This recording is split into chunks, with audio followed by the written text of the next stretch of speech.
We're here on the banks of the Zambezi River. You've got the Zambezi in the background. John's picked up many snares over the years here.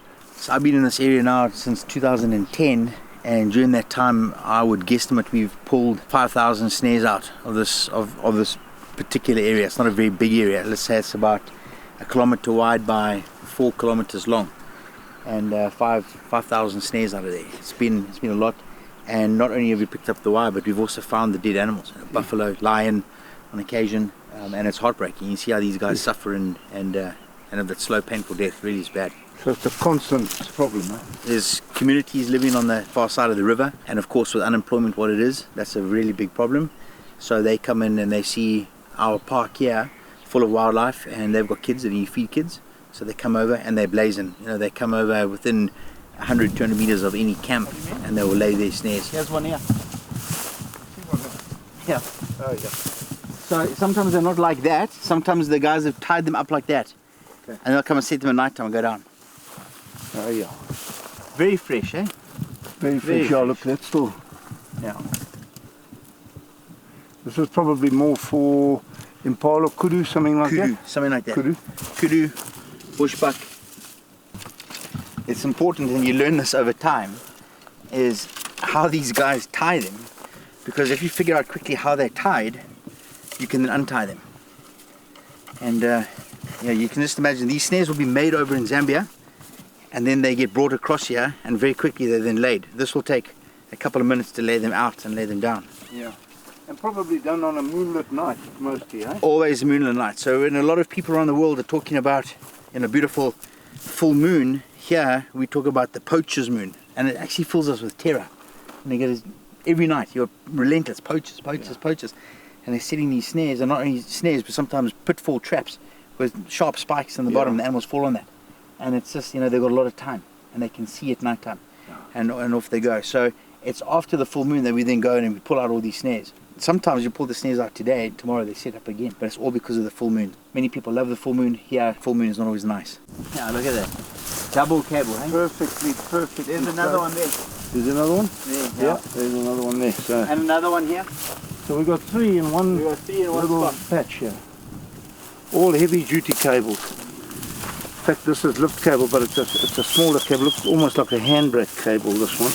And they've doubled it over to get a little bit more strength out of it.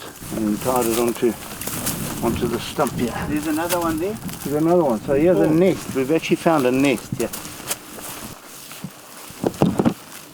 These snares, if you have a look at them, these are actually hoist cables.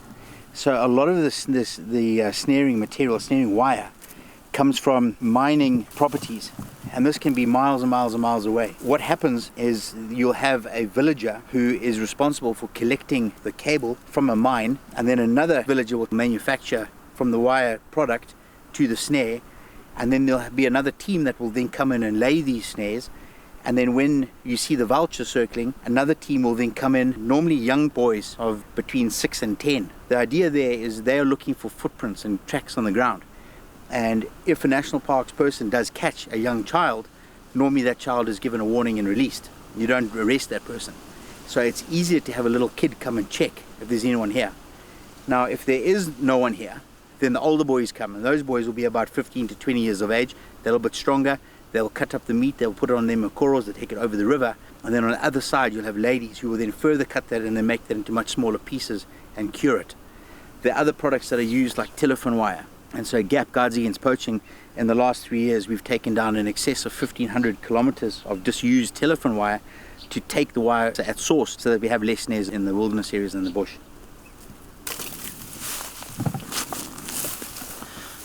Alright, so here we've got another type of snare, and if you have a look at that, that's no longer hoist cable, that's actually old farm fencing wire. And what the guys have done is they've taken down meters and meters and meters of it, and they've actually just twisted it together. So that snare there, if secured properly, will most certainly hold something the size of a buffalo, or something maybe a little bit even bigger than that, a hippo. And certainly if a lion were to get in there, the lion would not come out. The lion would opt to chew its own paw off before this would release it. So very, very nasty wire, and very, very difficult to break. Okay, we've got the calling card on these two, you see the two loops and the two loops here, and on this particular one you've only got one loop. So this has been laid by somebody different, and it actually stands to reason. You've got a different material to those, the two different ones, hoist cables and old fence lines. So two different people snaring in the same place. So we've got an online platform, it's a GPS platform, and what we do is every time we find a snare, we'll GPS the location of that snare, we'll photograph that snare, and then we send it into a central database. And when we do pick up a poacher, we will then link these snares to that particular poacher.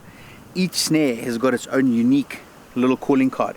So this one, you see that snare has got a double loop, and that's very important, because if I put my snare down on the ground here, I want to know, is it my meat or is it my next door neighbor's meat? So I have my own little calling card, and so we can now determine who was the man who put this particular snare down. And if we do catch him in the future, we can then link all of his snares, and then we can say, right, you have personally taken out 50 buffalo or 20 buffalo, whatever the thing might be. So it's very important to get the photographic evidence. I think another critical component is working together.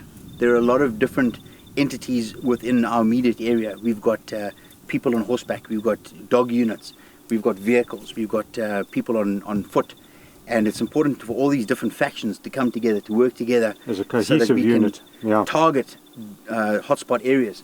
And I think that is working now. It's good to see all these different players coming together. I would like to see more of that happening, and behind the scenes we chat very, very regularly with all of our different partners, conservation partners, and we're getting them together, and it is making a bigger impact, which is nice.